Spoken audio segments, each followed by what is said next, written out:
ఎప్పుడు క్రైస్తవుడు మందిరానికి ఎందుకు వెళ్తున్నాడో, మందిరానికి ఎందుకు వెళ్ళాలో ఆ ప్రత్యక్షత, ఆ రెవల్యూషన్ ఎప్పుడు తాను కోల్పోకు. తమ్ముడు, ఎందుకు మందిరానికి వెళ్తున్నావు?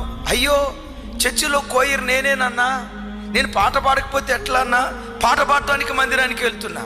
పరిచర్య చేయటం మంచిదే, కానీ మందిరానికి రావాల్సింది పరిచర్య కొరకు కాదు, ప్రభువును చూడటానికి రావాలి, దేవుని ప్రత్యక్షత పొందుకోవటానికి రావాలి.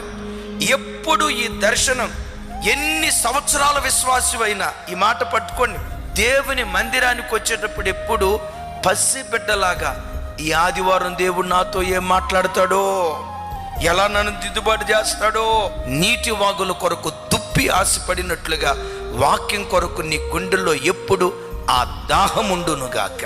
ఆ రోజుల్లో చింతల్లో మన పరిచర్య ఉండేది. ఒక ఆయన నా దగ్గరికి వచ్చాడు, ఏమంటే